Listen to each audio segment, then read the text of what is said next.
নমস্কার বন্ধুরা, শীতের সবজি শিম দিয়ে আজকে আমি শেয়ার করব ভীষণই টেস্টি একটি রেসিপি। শিম এইভাবে রান্না করলে এক থালা ভাত শুধু এই দিয়েই খাওয়া হয়ে যাবে। আর এটা খেতে দারুণ টেস্টি হয়।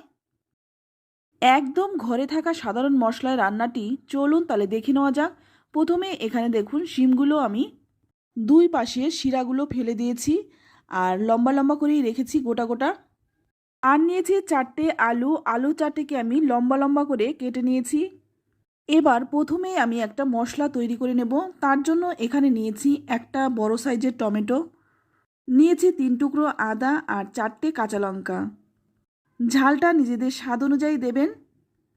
তো প্রথমে আমি আদা, কাঁচা লঙ্কা আর টমেটো একসঙ্গে মিক্সিং জারে আমি পেস্ট করে নেব। চাইলে এখানে আপনারা কাঁচা লঙ্কা আর আদাটা শিলে বেটে নিতে পারেন আর টমেটোটাকে কুচিয়েও দিতে পারেন। তো আমি এখানে পেস্ট করে দিচ্ছি। তো পেস্ট করে নিলাম। এবার অন্য একটা ছোট বাটিতে আমি ঢেলে নিচ্ছি। সম্পূর্ণ মশলার পেস্টটাই আমি ঢেলে নিলাম। এবার এর মধ্যেই দিয়ে দিচ্ছি হাফ চামচ ধনে গুঁড়ো, হাফ চামচ দিয়ে দিচ্ছি জিরে গুঁড়ো আর দিয়ে দিচ্ছি হাফ চামচ হলুদ গুঁড়ো। সমস্ত কিছু দিয়ে এবার ভালো করে মিশিয়ে নেব। রান্নাটা কিন্তু খুবই তাড়াতাড়ি হয়ে যায় আর খেতেও কিন্তু ভীষণই ভালো হয়। তো মশলাটাকে খুব ভালো করে মিশিয়ে নিলাম। এবার একটা প্লেট দিয়ে আমি ঢেকে রেখে দেব। তারপর চলে যাব মূল রান্নায়। তো প্রথমে এখানে আমি কড়াই গরম করে নিয়ে এর মধ্যে দিয়ে দিচ্ছি 2 চামচ সর্ষের তেল। তেলটা ভালো করে গরম করে নিয়ে এর মধ্যে কেটে রাখা শিম আর আলু একসঙ্গে দিয়ে ভাজবো। আলু আর শিমটাকে একটু লালচে রং ধরিয়ে ভেজে নেব। তো এখানে কিন্তু আমি শিমটাকে গোটা গোটা রেখেছি। তো আপনারা চাইলে শিমটা মাঝখান থেকে 2 টুকরো করে কেটে নিতে পারেন। এবার এর মধ্যে দিয়ে দিচ্ছি লবণ আর হলুদ। লবণ আর হলুদটা দিয়ে শিম আর আলুটাকে আবারও ভালো করে ভেজে নেব। শিমের এই রেসিপিটি যদি একবার এইভাবে বানান, আমার মনে হয় না গরম গরম ভাতের সাথে আর অন্য কিছুর প্রয়োজন হবে। তো একটু নেড়েচেড়ে নিয়ে এবার একটা ঢাকনা চাপা দিয়ে ভালো করে শিমটাকে ভেজে নেব। মাঝে মধ্যে ঢাকনাটা খুলে কিন্তু অবশ্যই নেড়েচেড়ে দিতে হবে। তো ভালো করে দেখুন, আমি মাঝে মধ্যে কিন্তু ঢাকনাটা খুলে নেড়েচেড়ে দিয়েছিলাম। আর এখন কিন্তু শিম আর আলুটা খুব ভালো করে ভাজা হয়ে গেছে। এবার নামিয়ে নেব। তো নামিয়ে নিলাম।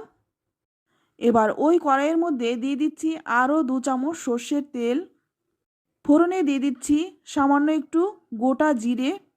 তো এখানে শুধু আমি গোটা জিরে দিয়েছি, আপনারা চাইলে এখানে গোটা গরম মশলাও দিতে পারেন। ফোড়নটাকে 20 থেকে 25 সেকেন্ডের মতো একটু ভেজে নিয়ে তারপর আগে থেকে রেডি করে রাখা মশলাটা দিয়ে দিলাম। আর এখন কিন্তু মশলাটা খুব ভালো করে কষিয়ে নিতে হবে যতক্ষণ না মশলা থেকে কাঁচা গন্ধ চলে যাচ্ছে। তো একটা ঢাকনা দিয়ে ঢেকে রেখে দিচ্ছি 5 মিনিট। ততক্ষণে এখানে দেখুন আমি কিছুটা চিনে বাদাম 1 ঘন্টা আগে জলে ভিজিয়ে রেখেছিলাম, তারপর খোসা ছাড়িয়ে এবার বেটে নেব। তো বেটে নিলাম। আর এদিকে দেখুন ঢাকনাটা খুলে নিলাম। আর এখন কিন্তু মশলাটা খুব ভালো করে কষানো হয়ে গেছে। এবার এর মধ্যে দিয়ে দিচ্ছি বেটে রাখা বাদাম। তো আমি এখানে চিনে বাদাম দিয়েছি, আপনারা চাইলে কাজু বাদাম কিংবা নারকেলও দিতে পারেন। তো বাটিটা ধুয়ে সামান্য একটু জলও দিয়ে দিলাম। এবার এই বাদাম বাটাটাকেও খুব ভালো করে কষিয়ে নেব।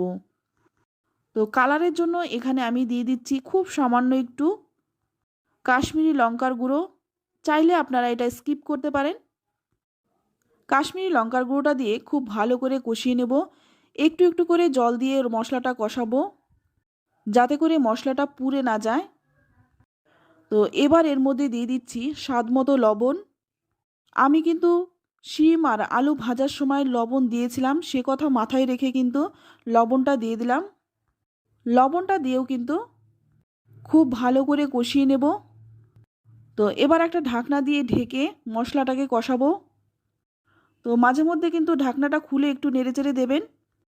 তো দেখুন মশলাটা কিন্তু এখন খুব ভালো করে কষানো হয়ে গেছে আর মশলা থেকে কিন্তু তেলও ছেড়ে দিয়েছে। এবার এর মধ্যে দিয়ে দিচ্ছি আগে থেকে ভেজে রাখা আলু আর শিম। তারপর মশলার সাথে খুব ভালো করে মিশিয়ে নেব। সামান্য একটু জল দিয়ে দেব। এতে করে খুব ভালো করে মশলার সাথে শিম আলুটা মিশে যাবে। তারপর আরও 3-4 মিনিট ভালো করে শিম আলু কষিয়ে নেব। এবার গ্যাসের আঁচটা কমিয়ে দিয়ে তারপর একটা ঢাকনা দিয়ে ঢেকে রাখবো। এতে করে শিম আর আলুটা খুব ভালো করে নরম হয়ে যাবে। তো এখন দেখুন শিম আর আলুটা কিন্তু খুব ভালো করে নরম হয়ে গেছে। আর মশলাটাও কিন্তু খুব সুন্দরভাবে তেলও ছেড়ে দিয়েছে। চাইলে আপনারা এভাবেও নামিয়ে নিতে পারেন, এটাও কিন্তু খেতে ভীষণ ভালো হয়। তো আমি একটু মাখা মাখা করব, তাই এখানে আমি দিয়ে দিলাম গরম জল। তো এবার ভালো করে মিশিয়ে নেব। তো এই রান্নাটা কিন্তু খেতে ভীষণ টেস্টি হয়। দুপুরবেলা গরম গরম ধোয়া ওঠা ভাতের সাথে এই রেসিপিটি থাকলে কিন্তু আর কোনো কিছুরই প্রয়োজন হয় না। তো এবার এখানে দিয়ে দিলাম খুব সামান্য একটু চিনি, যেহেতু নিরামিষ রান্না তাই চিনিটা দিলাম যাতে করে স্বাদটা ব্যালেন্স হয়। তারপর ভালো করে একটু মিশিয়ে নেব। ভালো করে মিশিয়ে নিয়ে 3-4 মিনিট ফুটিয়ে নেব। তো 3-4 মিনিট ফোটানোর পর দেখুন এখন কিন্তু ঝোলটা অনেকটাই শুকিয়ে গেছে। এর থেকে বেশি শুকনো করব না। তো নামানোর আগে দিয়ে দিচ্ছি সামান্য একটু গরম মশলার গুঁড়ো। তো গরম মশলাটা দিয়ে ভালো করে একটু মিশিয়ে নেব। আর এই রান্নাটা কিন্তু যে কোনো নিরামিষ দিনে আপনারা বানিয়ে নিতে পারেন। খুব তাড়াতাড়ি কম সময়ে কম উপকরণেই হয়ে যায়। আর খেতেও কিন্তু ভীষণ ভালো হয়। আর বাড়িতে থাকা সাধারণ উপকরণেই কিন্তু হয়ে যায়। এবার গ্যাসের আঁচটা বন্ধ করে স্ট্যান্ডিং টাইম রেখে দেব 10 মিনিটের মতো। 10 মিনিট পর ঢাকনাটা খুলে নেব। তারপর নামিয়ে নেব। দেখুন দেখতে কতটা সুন্দর হয়েছে, খেতেও কিন্তু দুর্দান্ত হয়। তো আমার এই সহজ সাধারণ সিমের রেসিপিটি যদি আপনাদের ভালো লেগে থাকে, এইভাবেই একবার রান্নাটা করুন। আশা করছি আপনাদেরও ভীষণ ভালো লাগবে। তো আমার এই সহজ সাধারণ সিমের রেসিপিটি আপনাদের কেমন লাগলো অবশ্যই কমেন্টে জানাবেন। ভালো লাগলে লাইক, কমেন্ট, শেয়ার করবেন। আর আমার চ্যানেলে নতুন বন্ধু হয়ে থাকলে চ্যানেলটাকে সাবস্ক্রাইব করে নেওয়ার অনুরোধ রইল। তো আজ এই পর্যন্ত, আবারও নিয়ে আসবো অন্য কোনো নতুন রেসিপি। সকলেই ভালো থাকবেন, সুস্থ থাকবেন। ধন্যবাদ।